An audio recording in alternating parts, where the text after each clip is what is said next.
complet, pas de place. Pas de place pour qui? Pour Jésus. C'est ce qui s'est passé dans un petit village de Judée, en Israël, à Bethléem.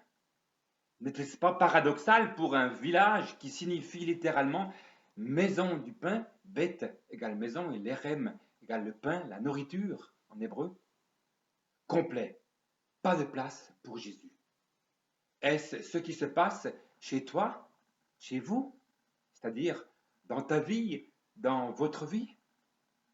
C'est en tout cas ce qui se passe chez beaucoup de nos contemporains, et ceci même à Noël. Car d'après un sondage, pour seulement 6% des gens, Noël signifie en premier lieu la naissance de Jésus. Évangile de Luc, chapitre 6, versets 6 et 7 nous dit: pendant qu'ils, donc les parents de Jésus, pendant qu'ils étaient là, à Bethléem, le temps où Marie devait accoucher arriva. Et elle enfanta son fils premier-né. Elle l'emmaillota et le coucha dans une crèche parce qu'il n'y avait pas de place pour eux dans l'hôtellerie. C'était la même chose il y a plus de 2000 ans qu'aujourd'hui. Les gens n'avaient pas de place pour Jésus.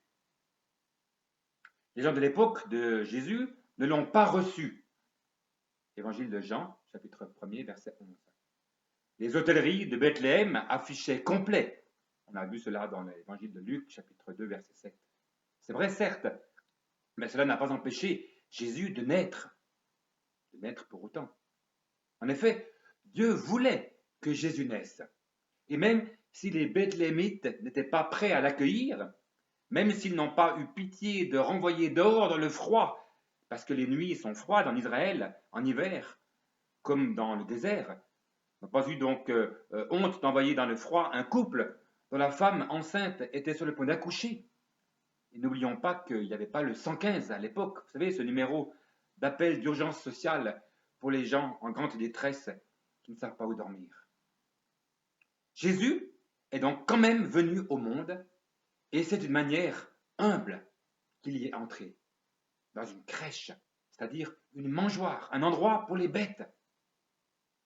Alors, vous pensez peut-être que si vous aviez été aubergiste à Bethléem, dans ce village, vous auriez eu de la place pour Jésus.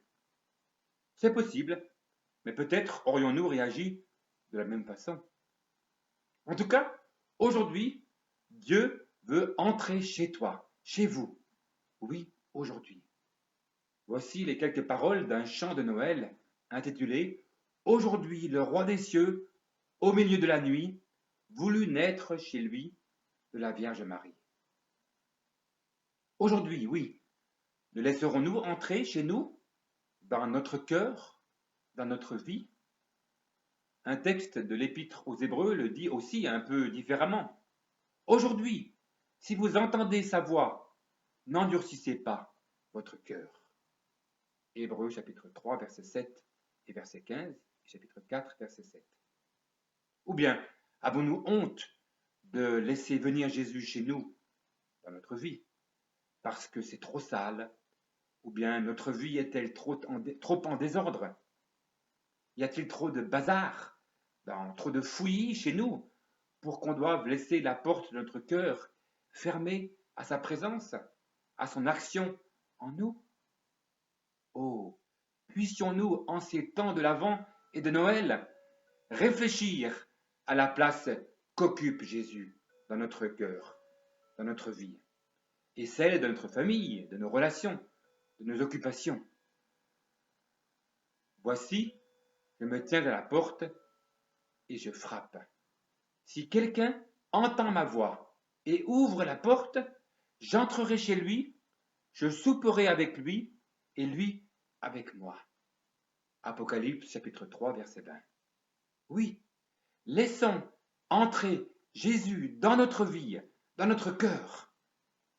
Ainsi, le repas de Noël, la fête de Noël, sera une vraie fête, puisque remplie de sa présence.